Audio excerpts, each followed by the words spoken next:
Now, the next two are a little bit medically. It's going to lead to something medical, but the way that I'm presenting it right now, it's not. But the next two breathing techniques will improve your health. I'm not healthy. I'm just gonna say that straight up. I'm not. I think that what I'm doing is I'm utilizing my practices to make the best out of the mess that I created. I made a mess of my body and my mind and my spirit. I made an absolute mess of it. So right now, I'm not Buddha. Like I'm not like, oh, I am the epitome of perfect health. Be like me. No, no, my practices are going to make sure that I can elongate my life.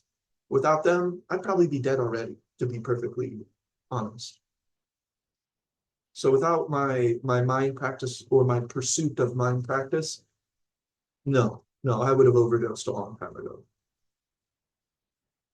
But my practice now is helping me put things back together and make it as uh, maximizing. Does that make sense? So I'll share this stuff, but don't look at me as the epitome of perfect health. Of course, Jerry.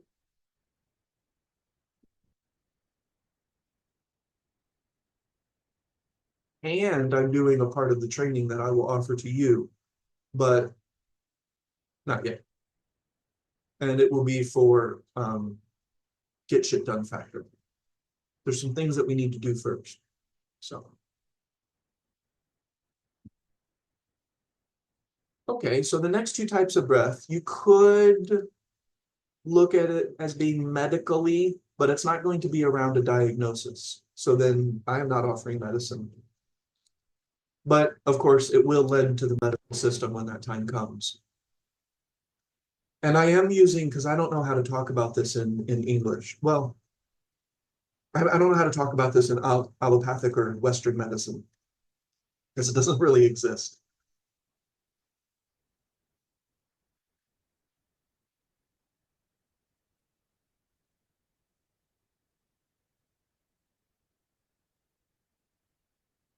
So we are going to use the breath throughout our day to either tonify or clear.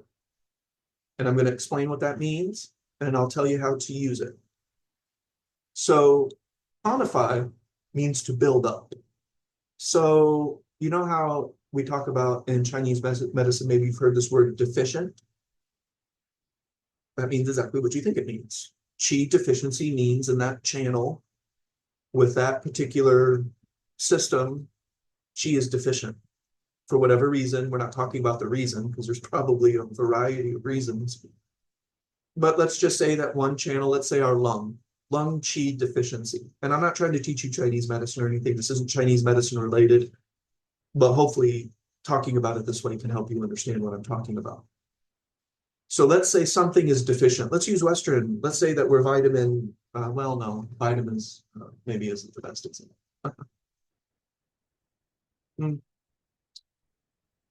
It is a good example, but well, tonify means to build something up where it doesn't exist. So if we have a little bit of something and we want to make it more of something, do this breath technique. And I'm going to tell you what it is. If you have too much of something and you want less of it, clear that shit out. Is that making sense? A goose, a swan, I think you'll also see birds in general, animals. When they have a buildup of energy, they shake it out. They disperse it. They get it out of their bodies. We do it too as humans, just not deliberately. When a person yawns, they're like, oh, fuck. And oh, I gotta swear every time I yawn. Does anybody know a person like that? All three of my brothers do that, or they used to. It's a similar type of thing. You know, they are regulating their energy. They're just doing it in a very habitual, unconscious, vulgar type of way. But it is still the same type of thing. They're using a word while they're, son of a bitch. It's like, wait, Oh, that's have you heard that before? Well, it's got a ring in a bell, but that's just so funny. And you said all three of your brothers do that. Oh yeah, yeah. My stepdad doesn't. He's a little bit more like me. Or quite accurately, I'm a little bit more like him. Someday I'll talk about the influence of my stepdad because I don't think that can be understated. Like I've always applied things to the mind. That's this weird thing that I came out of the womb with. You talked to But him about it. You've talked about him in the past. I would oh yeah, love to hear more stories. oh yeah, Yeah. yeah. My stepdad has a huge influence on my mind and the way that I look at the world. Okay, so sedating or clearing, maybe you lost your practice for a second and someone pissed you off. Do we want to tonify or do we want to clear? Do we want to build up or do we want to clear in that situation? You're irritated, someone just pissed you off, you're feeling energy rising, you want to clear it. What would happen if you tried to build up in that state? Could you make it worse? Yeah, like you can even actually make a situation more irritating, more angry. Exactly. So how do you do it? One way You is could a build up go you ahead. could build up with redirection and accomplish, use it to your benefit. If you're redirecting as you're building up, Yes, you know what I mean? yes, absolutely. Using this as a part of the redirection technique, heck yeah. hmm I don't think that a person would be able to do this right away as a part of redirection, which is why it's a part of warrior training. I think it would require a little bit more practice because what was the thing that we said? You have to be self-aware to redirect. And if you're not self-aware and you're in the midst of anger, chances are you're not going to see it until a little bit afterwards. And then, like Jerry said, now we can start to add that to our other two directions. And the way I'm talking about it, though, implies that you have at least two directions active. So, right, because this is warrior training. So I wouldn't talk about these breath techniques with somebody who's still looking to establish the first and second direction. I mean, I could talk about it, like they could watch this video, but I wouldn't recommend trying it. Not really. Not throughout the day. You could practice the techniques, like as a part of redirection, like Jerry said, but really interacting with the smooth breath in this way throughout the day, it takes practice. And it takes a mind that has some space between words. I'm actually going to just phrase it like that for this group for a while, because it's one of the best ways to say it. We want to establish, elongate, and maintain space between the words in our mind. Like I can't make that anymore. That's the goal. That's what we're doing. That's the fourth major thing that this practice will help a person do, is to create gaps in the overall amount of thought.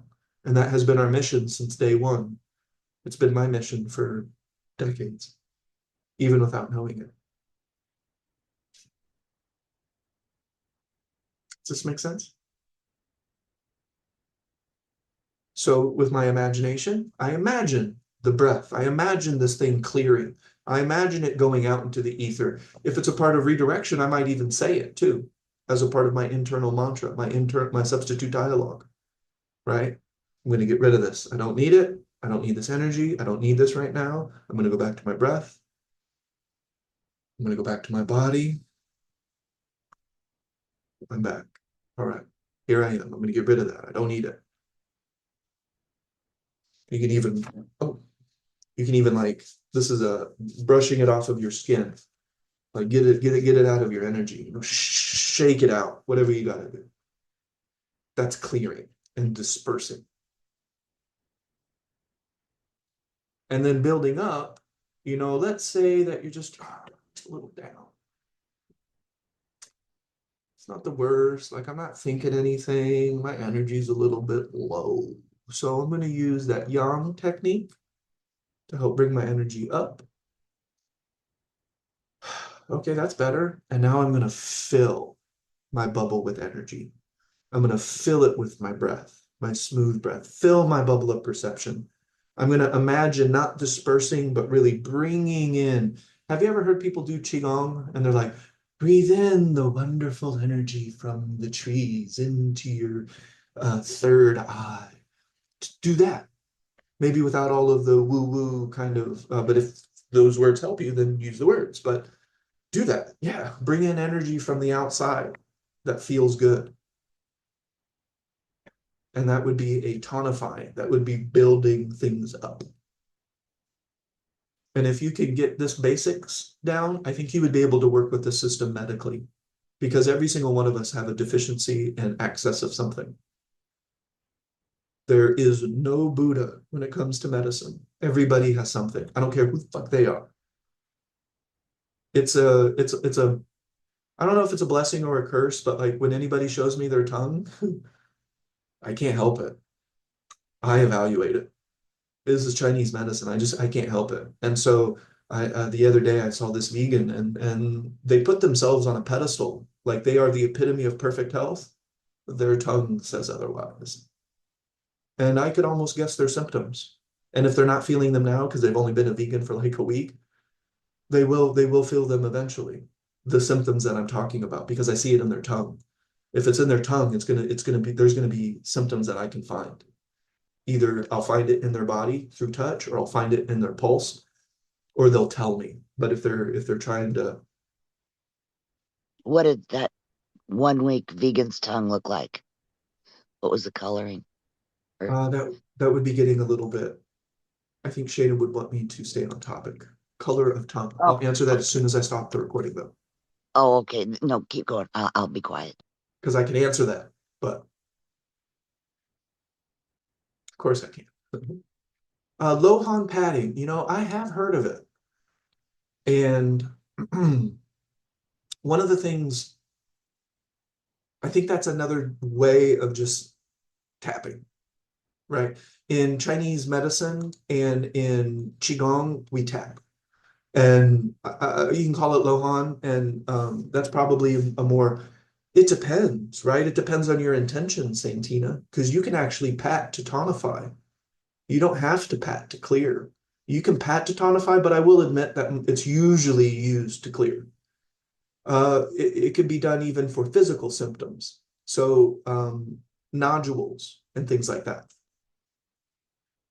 But this is still a part of the clearing and the tonifying conversation, right? So you can add that to your breathing if you want. You can start doing so in Chinese medicine. If you have lung symptoms, I'm going to say, okay, what I want you to do is I want you to put your hands together like this.